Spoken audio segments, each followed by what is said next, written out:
प्यार से यहाँ पर मैं केवल एक विधायक बनने के लिए नहीं आया हूँ। मेरा सपना है कि गोविंदपुरा नवादा की बात लोकसभा में भी हो और दिल्ली तक अपनी बात पहुंचाई जाए।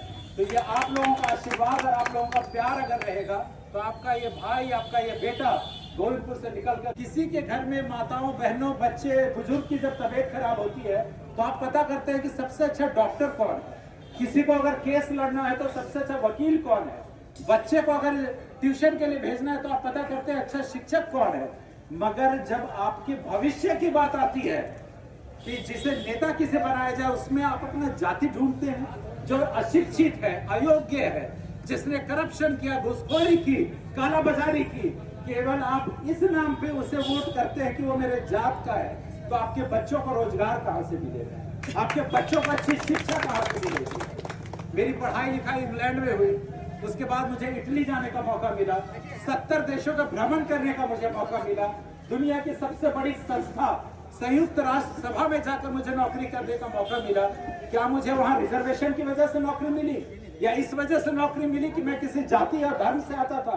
मैं इस योग्य था, इस वजह से मुझे संयुक्त राष्ट्र सभा में नौकरी मिली। और यही सपना लेकर आज आप लोगों के बीच में आया हूं कि अगर आप लोगों ने इस 2025 के चुनाव में मुझे मौका दिया तो जयप्रकाश जी के सामने मैं बोल कर जाता हूं कि पूरे नवादा, गोविंदपुर ही नहीं, पूरे नवादा की तकदीर और तस्वीर बदलने का काम करूंगा। इतनी पढ़ाई लिखाई करके माता पिता में असेंबली इलेक्शन होने वाला है, पुनः चुनाव की रणभेरी बज चुकी है। आज मुझसे किसी ने सवाल किया कि बिहार और भारत की राजनीति और भारत के बाहर की राजनीति में क्या अंतर है। मैंने उन्हें संक्षेप में जवाब दिया कि बाहर में जो राजनीति होती है, पॉलिटिक्स होती है, वो विकास की राजनीति होती है। वहाँ डेवलपमेंट के लिए लोग राजनीति करते हैं। और हमारे यहाँ, हमारे बिहार में खास करके, हमारे गोविंदपुर, हमारे नवादा में जो राजनीति होती है वो विनाश के लिए राजनीति होती है। यहाँ पर लोग रोजगार में, राजनीति में रोजगार तलाशते हैं। जितने भी यहाँ पे पॉलिटिशियंस हैं नवादा में, वो उन्होंने राजनीति को रोजगार बना दिया, उससे कमाई का जरिया बनाया है। कमीशन खोरी करना, घूसखोरी करना, दलाली करना, बालू में घोटाला करना, हर चीज में कमीशन खोरी।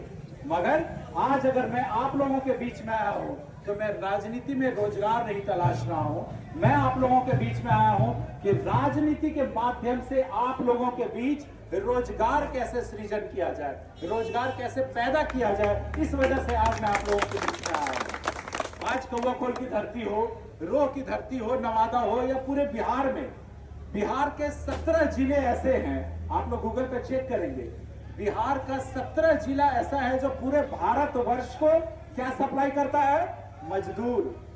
आज हमारी बिहार की पहचान है कि पूरे भारतवर्ष को हम मजदूर सप्लाई करते हैं। क्या हमारी माताएं अपने बच्चों को इसलिए पैदा करती है कि हम मजदूर बनाएंगे?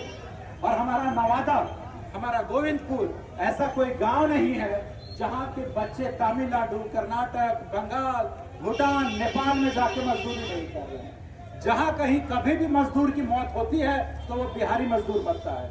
उसकी वजह क्या है? हमें सोचना होगा कि उसकी वजह क्या है। उसकी वजह है राजनीति। जब चुनाव का टाइम आता है, जब आप एक सक्षम व्यक्ति को चुन सकते हैं, एक शिक्षित व्यक्ति को चुन सकते हैं, उस समय दुर्भाग्यवश हमारे नेताओं ने हमें इतनी बुरी तरीके से बांट दिया है कि जाति के नाम पर, धर्म के नाम पर, जाति में भी अलग अलग ब्रांच के नाम पर कि आप इस जात से हैं, आप इस जात से हैं। अरे जब मानव योनि में आपका जन्म हुआ तो किसी जाति या धर्म में तो पैदा लेंगे। मैंने लास्ट बार भी जब चुनाव लड़ा तो लोगों से पूछा कि